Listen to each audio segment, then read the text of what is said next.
Welcome back to the Wine Crush. I'm Laura Lawson, your favorite Chardonnay sipping diva, and we are off and rolling to a conversation that we're hoping is going to shift your paradigm a little bit. It's bad enough that all of our pockets are hurting in this recession, but we do have to take time out to have sympathy for the big guys and think about all the wineries out there that are sitting on older vintages or just sitting in a situation where they have wine they can't sell. To help us shift our paradigm, we're going to have some help. Right now, we have Rob McMillan. He is the founder of the wine division at Silicon Valley Bank in California. Rob, welcome to the Crush. Thanks for having me. Oh, this is fun. You are someone that the type of things that you do are the kind of person I'd love to have you in the studio and let's just debate all day. It'd be a lot of interesting interaction going on. I'd love it. But I've got to ask you, we have tracked you down because you made a comment that the wine industry is in the middle of a cyclical downturn, and that Central Coast vintners have some advantages that will help in the recovery. Using that as a baseline, we're going to start here. What do you do for a living, and how did you wind up doing what you're doing for a bank? Well, I came up with the idea, actually, that it would be a good idea to start a wine practice dedicated solely to the fine wine business on the West Coast. And when I did it at the time, the rest of the conventional wisdom said that you shouldn't focus on one thing because you ought to put all your eggs in one. You shouldn't put all your eggs in one basket. And two, the wine industry was a risky place to lend. But it actually ended up being a great move, and I was able to move up to wine country and still work pretty hard. But now I have a 66-step commute versus an hour and a half. So let me get this straight. You work for home, you play with money, you get to live in the wine country, and you deal with vintners all day. No, it's even worse. I actually walk out my back gate to my office. There you go. My sympathy level for you is just going right out the window, Rob. Totally and absolutely. I'm lucky. Hey, listen, I do have to ask you a question. It's a running joke. I've been in the wine business for years. Rob, do you know the answer to this question? How do you make $1 million in the wine business? Start with the big fortune, but I'm chum. There you go. All right. I wanted to make sure you and I were going to be on the same page. So tell us, we're looking at this from a winery's point of view. Obviously, I don't think there's anyone that doesn't realize we're in the middle of a downturn all the way around from whatever industry you're looking at. How is this affecting our vintners, and how can we come out of it? Well, the wine industry is extremely complex. When you look in your supermarket, all you have to do is you find two aisles of bottle after bottle after bottle, and oftentimes when I walk into the grocery stores, I see people just staring blankly at all those bottles. How do you make those choices? Well, those are the same questions that vintners have to ask themselves. How do I get these bottles to market first? And how do I break out of the clutter? And that's being made, more and more difficult daily because distribution is very hard for very small wineries, and then the economy on top just plays a major role in what's happening with consumer demand. Oh, without a doubt. When you look at your distributors right now, they're cutting back. They're trying to drop wineries right and left, aren't they? Yeah, distributors have gone through a large-scale consolidation to end up with more of a nationwide footprint. So, they would like to be able to deliver SKUs of bottles in, the 10, 20, 30, 100,000 case levels when, a small winery might be 5,000 cases total. So getting that into a distributor's hands ends up being a problem. They don't really particularly want that kind of business these days. No, distributors, they're notorious for being difficult. We know that across the board.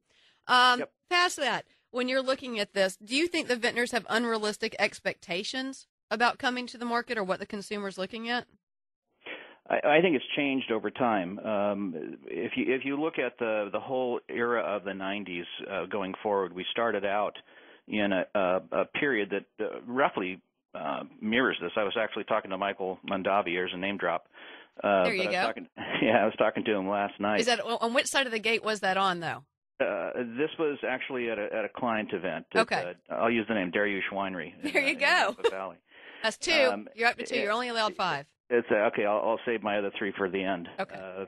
But Michael thinks that this is very much like the 74 time frame. But however you want to frame it up, it's a more difficult time frame. But throughout the whole 90s, the market started to increase, and you really went through a period of time where if you made good wine, you could sell it. And that started to become dominant mental position, I think, of most wineries. All we got to do is make wine and it'll sell itself. You hit about 2000, and then you had to really come to terms with a very strong sales strategy to get to market. And it can't just be cut price, because there's just limits to what you can do. People may have an idea that these wineries are making money hand over fist, but back to your very first comment, how do you make a lot of money in the wine business? You got to start with a lot more, because it just takes A, a lot of capital, and B, even in good years, you're probably making pre-tax 10 to 15%. If you're lucky. If you're lucky.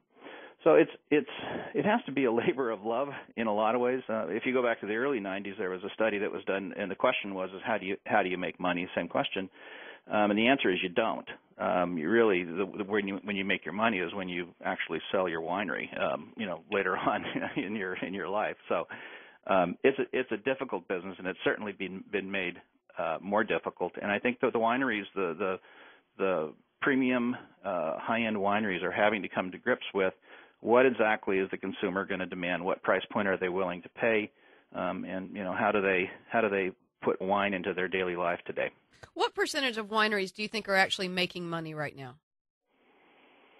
Well, that's a great question. I've actually never thought about it that way, but I would guess it's probably something like 60%. Really? You were higher than I. I was guessing that maybe 35 to 40%. We've seen so many new startups that have to do so much debt management. I figured if it was that high, that's good then.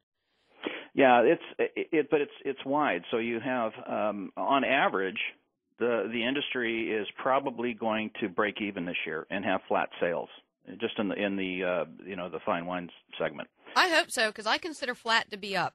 Well, that is the new flat up. Is up. I'll do backflips over flat. I promise you that. Yeah, on that note, and looking at things, some people say that this was a price adjustment that was coming to the high-end wines. This was a price adjustment that all the prices in California had gotten out of control. Do you agree or disagree with that statement? Well, you have to look at assets worldwide. So I don't think that there is necessarily a bubble. This is what people were willing to pay, both for houses and for everything else, for that matter. There was a tremendous amount of wealth accumulation, again, during the 90s as it related to public policy. We just created a bunch of money, just really because we had pegged inflation rates below, the cost of money below the cost of inflation. And it incented people to borrow a lot. And so we got what we deserved from that standpoint. And wine follows, right into that suit. We saw, when I started this practice, it was pretty common to see a bottle of wine for about $25. Good bottle of Napa Cabernet at $25, and that same bottle today is $75. Now that sounds like a lot, and maybe it is, at least from the standpoint that it's harder to find clients that are willing to pay for that unless you have a well-known brand. It's got established distribution. It's established in the marketplace, in restaurants, et cetera. Those brands are still doing quite well. It's the other 40% that are newer, that are more highly leveraged, that didn't develop their market strategy, et cetera. Those are the ones struggling. Well, unfortunately, we're getting close to having to wrap up, but I'm going to ask you one question. If you could give our listeners out there, I'm sure there's probably a good, 400 of them that have decided they're going to open a winery. What would be the one piece of advice you would give them before getting into the business? I'd say don't. It's a tough business. Run. And it's pretty well filled up. Unless you're in a small market area, it doesn't have to be. You don't have to aspire to the Napa Valley. I would say look at land cost first. So okay.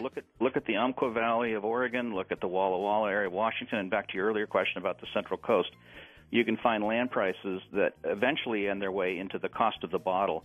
And they're more in tune with those prices that are that the consumers are really demanding on the shelf these days. So ultimately, if they're going to do it, number one, don't. But second, look for value.